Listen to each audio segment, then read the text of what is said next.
Bonsoir.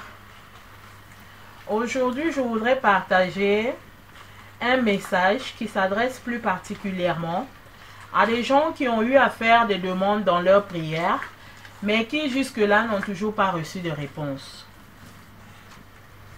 Donc, si ces gens-là ont eu à faire des prières, c'est que ces gens-là connaissent c'est quoi une prière. En général, nous savons que la prière, c'est la conversation avec Dieu. C'est une communication avec Dieu, une conversation dans laquelle nous lui rendons grâce, nous le bénissons, nous lui faisons des demandes par rapport à nos besoins. Et lui, il exauce nos prières. Or, comme je l'ai dit, si Dieu ne vous a toujours pas exaucé, c'est que nous devons examiner la situation. On a dit que la prière, c'est la conversation. Dans une conversation, il y a une personne qui parle et une autre qui écoute, ainsi de suite. Soit un groupe de personnes, soit deux personnes. Donc, si vous parlez à Dieu, vous avez eu à parler à Dieu, à adresser à Dieu votre prière et qu'il n'a pas écouté, et qu'il n'a pas exaucé, répondu à votre prière, soit Dieu vous a écouté, mais il n'est pas d'accord, donc il n'a pas exaucé votre prière. Soit Dieu ne vous a pas écouté. Est-ce que vous avez pensé à cela? Que Dieu peut ne pas vous avoir écouté.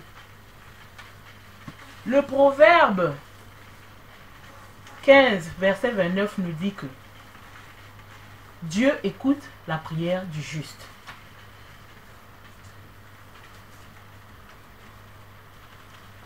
Matthieu 7,7, on nous dit, demandez et il vous sera donné.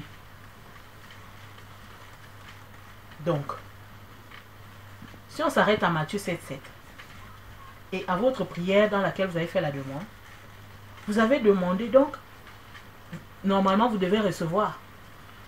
Or, vous n'avez pas reçu, c'est qu'il y a quelque chose qui bloque. On nous dit toujours dans Matthieu 6,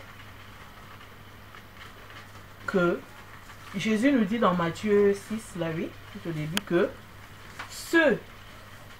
lorsque vous demandez en son nom, il le fera. Pardon, c'est Matthieu 5. Il le fera.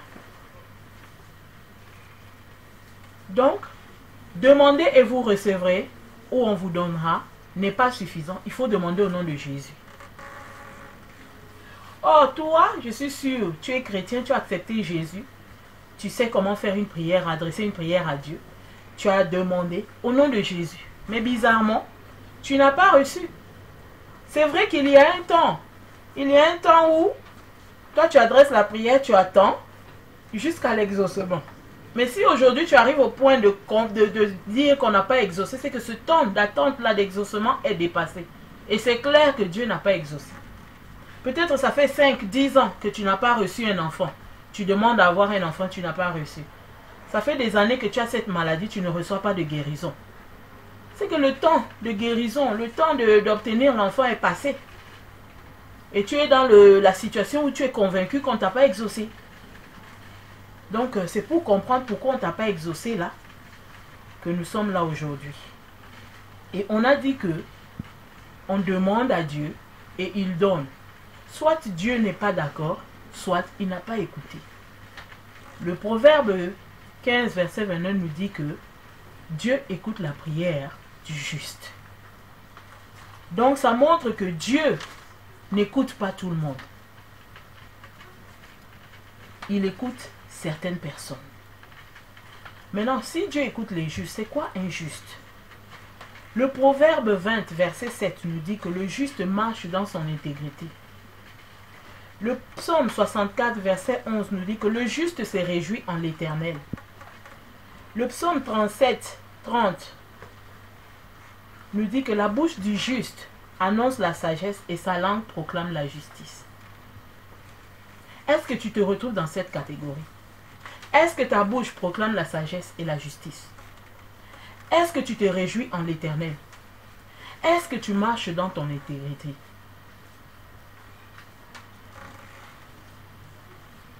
Si tu ne remplis pas ces petites conditions et bien d'autres, car la liste des justes qui définit le juste dans la Bible est longue, alors tu dois essayer de voir dans quelle mesure, qu'est-ce qui t'empêche d'être juste et corriger cela pour que Dieu t'écoute. Parce que toute personne, Dieu, si tu arrives déjà à te faire écouter, Dieu va t'exaucer. Et puis je vais insister sur cette histoire d'écoute parce que si on regarde David qui est l'homme selon Dieu, il supplie Dieu à chaque fois, dans la plupart de ses psaumes, d'écouter sa prière. Il dit, daigne me répondre. J'implore. Écoute ma prière. Je t'en supplie. Écoute mes supplications. Donc il est en train de supplier. David, qui est l'homme selon Dieu, a compris que c'est très capital de se faire écouter par Dieu. C'est facile de prier, de parler. Mais il se rassure et il insiste que Dieu écoute. Parce qu'il sait que Dieu peut ne pas écouter. Tu peux parler, mais Dieu ne prête pas attention, il n'écoute pas. Donc, je ne sais pas. On est déjà arrivé quelque part, on réalise que peut-être que toi, tu n'as pas été exaucé parce que Dieu n'a pas écouté ta prière. Et si Dieu n'a pas écouté ta prière, essayons de voir qu'est-ce qui a pu empêcher à ta prière d'atteindre les oreilles de Dieu. On sait que le premier élément qui peut bloquer la prière d'atteindre Dieu est le péché. Le péché. Le péché empêche, d'abord il détruit la communication avec Dieu. Il empêche à Dieu d'écouter une prière ou de l'exaucer. Prenons un exemple. Dieu dit de ne pas mentir. Il y a beaucoup de commandements. 613, je crois, en tout. Mais les plus célèbres que nous connaissons sont les 10 commandements. Est-ce que tu respectes ces commandements-là? Dieu dit de ne pas mentir. Mais toi, tu mens. Malgré que tu vas à l'église, malgré que tu pries, tu pratiques le mensonge. Tu pries, tu chantes, parfois l'esprit te secoue, tu tombes et tout ça, mais tu pratiques le mensonge. Oh, regarde le féticheur. Lorsque les gens vont chez le féticheur leur donne une petite poudre et leur dit, va, cette poudre ou bien c'est ceci, fais comme ça, comme ça, comme ça. Les gens obéissent à la lettre pour faire le mal. Soit c'est pour rendre quelqu'un fou, pour faire du mal à quelqu'un, tu vas chez le féticheur. Et le féticheur te dit, prends ceci, tu mets, tu mélanges et tout ça, et c'est bon. Cette personne-là va devenir folle. Mais si tu n'obéis pas, ça va retourner. Il y aura une conséquence à ta désobéissance.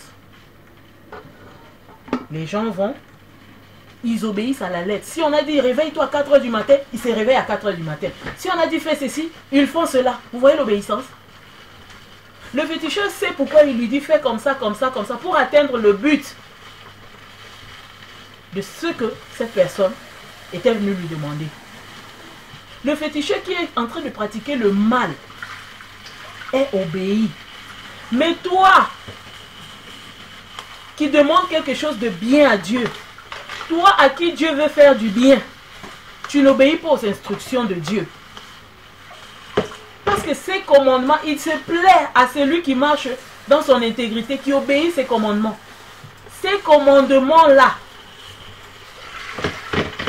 font partie des instructions pour recevoir les bénédictions, pour que Dieu t'exauce. Si tu respectes ces commandements-là, Dieu va t'exaucer. Aujourd'hui, le mensonge est devenu comme un amusement. Il y a même des blagues. C'est vraiment un mensonge, mais on blague avec le mensonge. Et les gens rient, hein? Ça fait rire. Même moi, je ris, il y a des blagues, tu ris. Mais c'est le mensonge. Le vol, la méchanceté, l'envie, n'en parlons pas. L'envie est même encouragée.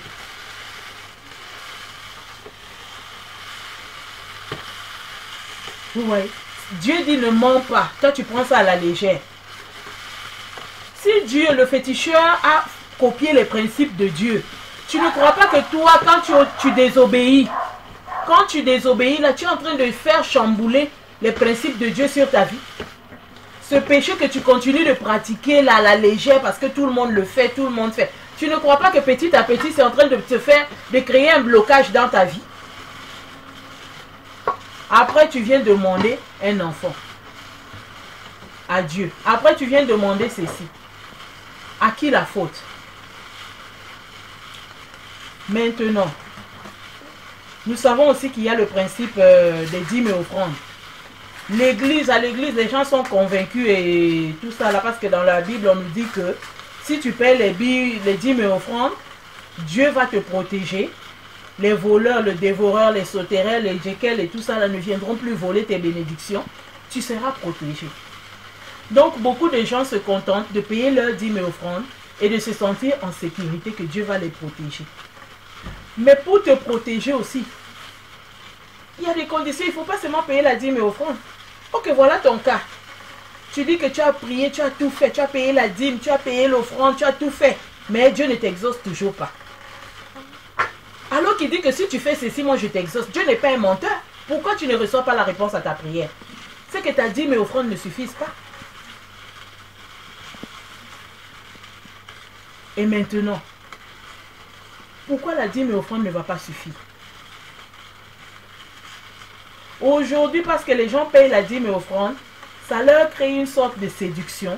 Ils se croient en sécurité, ils se croient dans le droit, ça les séduit, ça les rend comme le pharisien riche. Hein, ça te met un état d'âme là, comme le pharisien riche. Tu te sens mieux par rapport aux autres que moi, je paye la dîme et offrande.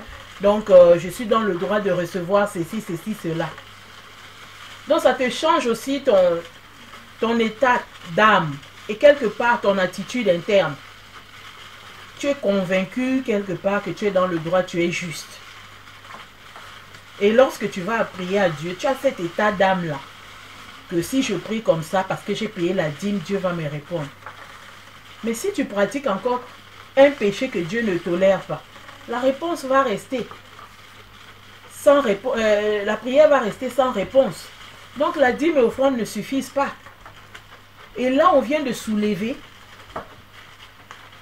le cas de l'attitude à avoir.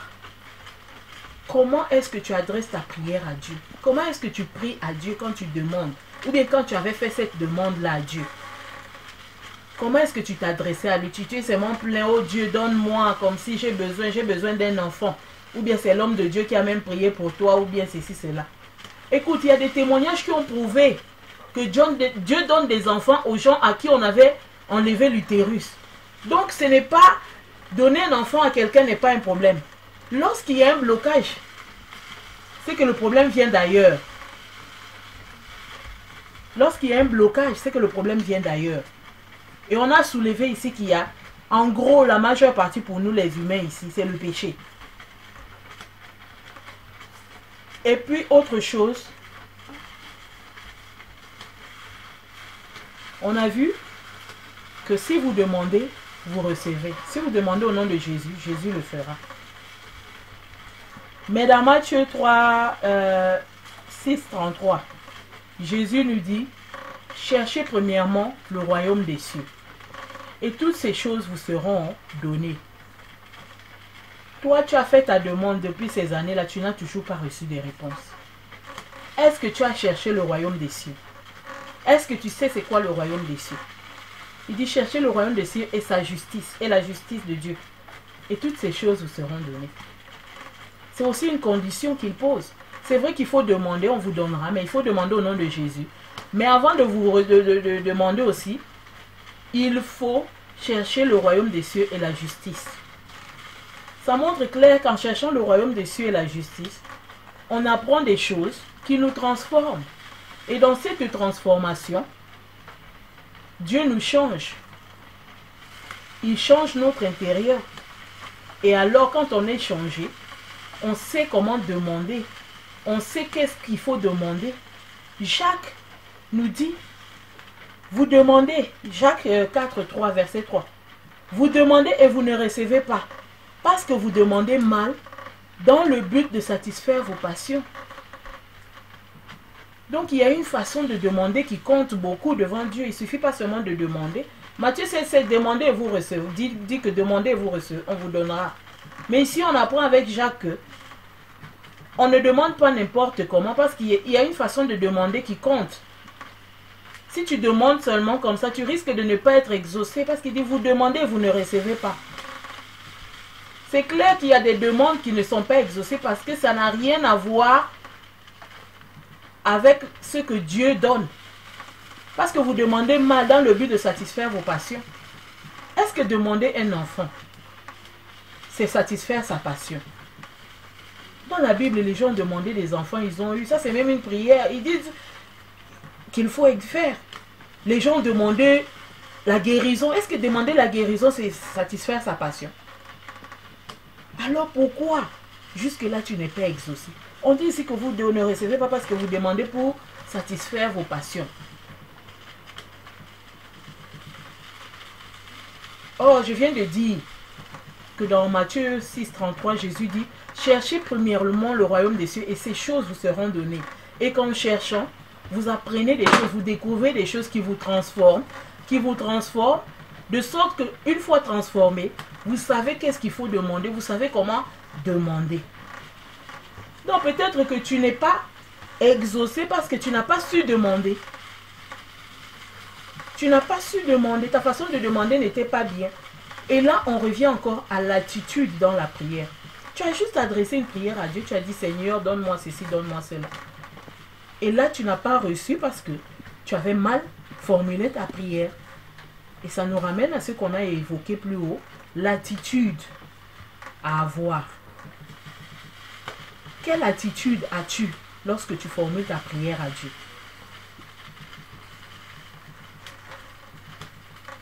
Quelle attitude as-tu lorsque tu formules ta prière à Dieu?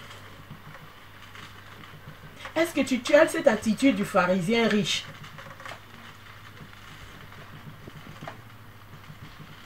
Qui était gonflé dans son cœur, content d'être juste parce qu'il paye sa dîme et tout ça là.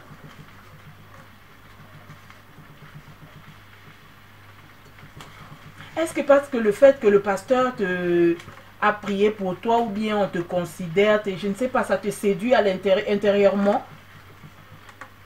Ou bien le fait d'être, je ne sais pas, est-ce qu'il y a quelque chose qui t'avait séduit au moment de ta prière pour dire que tu as le droit? Et tu as fait une demande comme ça à Dieu, peut-être l'état de ton cœur ne plaisait pas à Dieu. Peut-être que tu avais la haine, la jalousie, la rancune. Tout ça là, ce sont des choses qui ne plaisent pas à Dieu. Et il n'écoute pas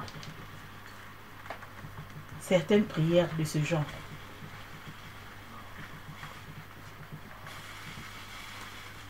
On voit aussi que l'attitude compte. Or, dans notre prière, il faut être humble. Humble.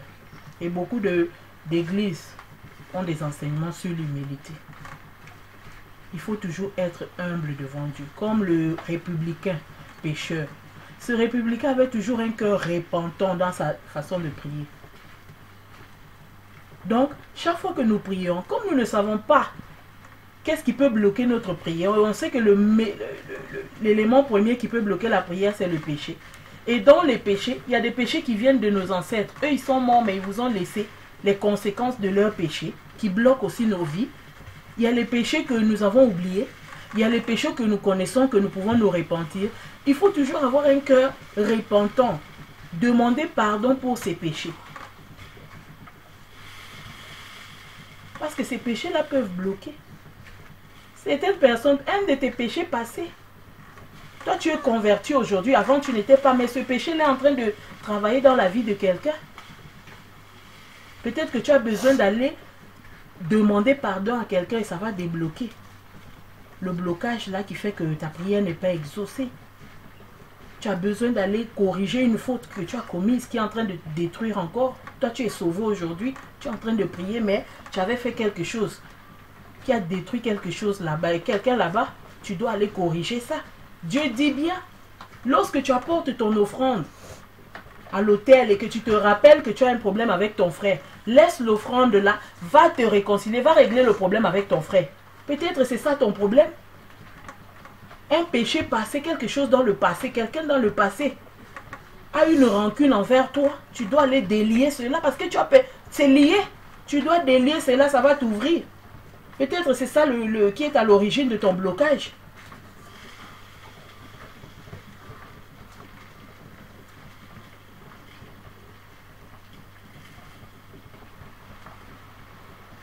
Peut-être c'est ça qui est à l'origine. Il y a beaucoup d'éléments. Là, je ne fais qu'évoquer des choses, à toi de te retrouver dedans. Ça peut peut-être t'aider, te motiver à comprendre et à te débloquer.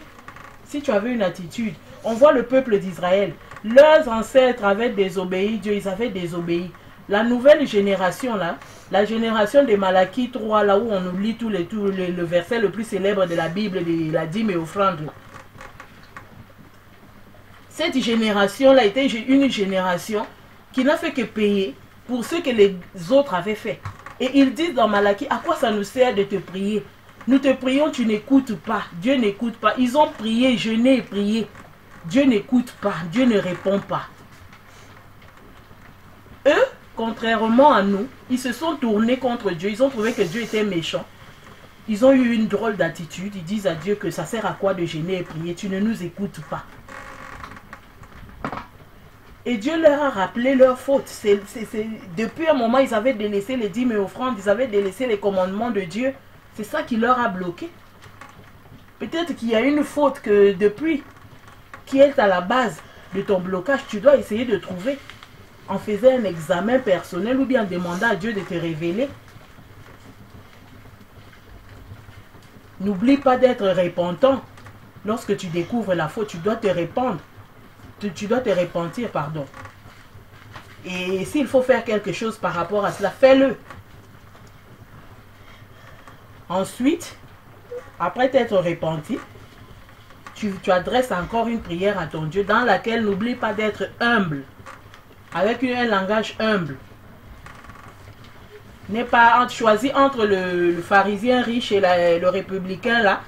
Choisis d'être repentant comme le républicain. Donc, c'est en gros ce que j'avais à dire. Je ne sais pas si j'ai apporté quelque chose à quelqu'un là. Si le Saint-Esprit, à travers ce message, a apporté quelque chose de plus à celui qui me regarde. Je remercie Dieu pour ce message et cette opportunité. Et je lui rends gloire et que Dieu vous bénisse.